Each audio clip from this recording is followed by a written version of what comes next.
آج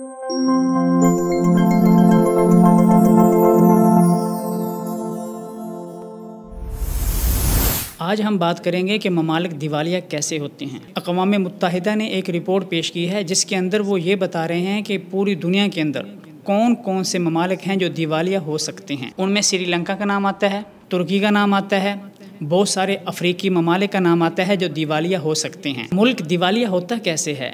یہ دیوالیہ کسے کہتے ہیں؟ دیوالیہ ہونے کے بعد اس قوم پر اثر کیا پڑتا ہے؟ ملک پر اثر کیا پڑتا ہے؟ اداروں پر اثر کیا پڑتا ہے؟ قوم پر اثر کیا پڑتا ہے؟ اس کی جغرافیائی سرحد اور اس کی نظریاتی سرحدوں پر اثر کیا پڑتا ہے؟ کیا اس سے باقی ممالک تجارت چھوڑ دیتے ہیں؟ کیا اس ملک کے ساتھ تمام عالمی دنیا تعلقات ختم کر دیتی ہے؟ کیا اس ملک کے ساتھ تمام دنیا منہ موڑ لیتی ہے؟ کوئی اس سے منہ لگانے کو تیار نہیں ہوتا؟ جی ہاں، بالکل ایسے ہی ہوتا ہے۔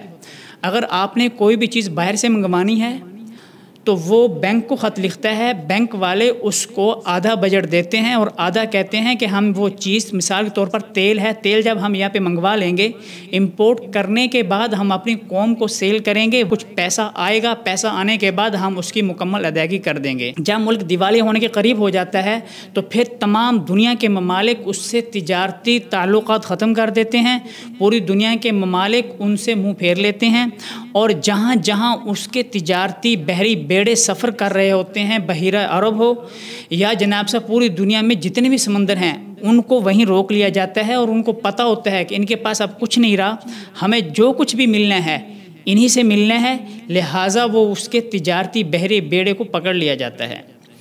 تو اس وقت ہم بحیثیت ایک مسلم قوم ہونے کے کرنا کیا ہے؟ اللہ تبارک و تعالیٰ نے قرآن پاک کے اندر ایک مثال بیان کی ہے۔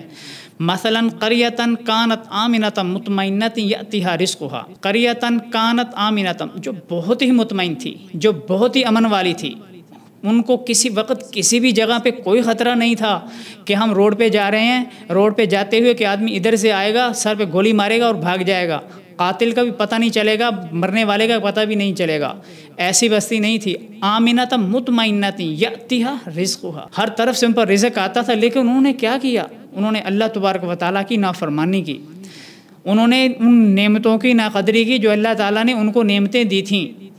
فَكَفَرُتْ بِنُعْمِ اللَّهِ فَأَذَاقَهَا اللَّهُ لِبَاسَ الْجُوعِ وَالْخَوْفِ بِمَا كَانُوا يَصْنَعُونَ۔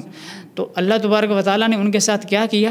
اللہ تعالیٰ نے ان کو 2 عذاب دیے ہیں، صرف 2، لیکن وہ 2 عذاب ایسے تھے کہ ان کا کچھ نہیں بچا۔ ان میں سے پہلا یہ تھا لباس الجوع، بلکہ ان کے ساتھ اس وجہ سے ہوا ہے کہ یہ انہی کے کیے ہوئے اعمال تھے، اس وجہ سے جناب صاحب ان کے بجٹ ختم ہو گئے، وہ ملک دیوالیہ ہونے کے قریب پہنچ گئے، انہوں نے اللہ تبارک و تعالیٰ کی دی ہوئی نعمتوں کی ناشکری کی۔ ہم ذرا جائیں باہر کسی بھی جگہ پہ، ریسٹورنٹ میں چلے جائیں، ریسٹورنٹ کے علاوہ جناب سے شادی حال میں چلے جائیں، وہاں پر جس مقدار میں کھانا بن رہا ہوتا ہے اسی مقدار سے کھانا ضائع بھی ہو رہا ہوتا ہے۔ ہم اس چیز کو کبھی بھی نہیں سوچتے، ہم کہتے ہیں شاید یہ چھوٹا پن ہے کہ لوگ کہیں گے یار بندے 50 تھے، تم لوگوں نے 50 کا کھانا تیار نہیں کرنا تھا، تم نے 70 بندوں کا کھانا تیار کرنا تھا۔ جب 50 بندوں کہا گیا، 50 بندے آئے، وہ جو 20 بندوں کا کھانا ضائع ہو گیا، تو یہ کیا اللہ تبارک و تعالیٰ کی نعمتوں کی ناشکری نہیں ہے؟ ہم میں سے ہر ایک نے اپنی ذمہ داری کا احساس کرنا ہے۔ جب ہم لوگ اپنی ذمہ داری کا احساس کریں گے بحیثیت فرد ہونے کے، جب ہم لوگ اپنی ذمہ داری کا احساس کریں گے بحیثیت قوم ہونے کے، جب ہم لوگ اپنی ذمہ داریوں کا احساس کریں گے بحیثیت ایک مسلمان ہونے کے، تو اللہ تبارک و تعالیٰ بہت جلد ہماری حالت بدلیں گے، بہت جلد ہم سنور جائیں گے، اور بہت جلد ہمارا ملک ترقی کی راہ پر گامزن ہو جائے گا انشاءاللہ۔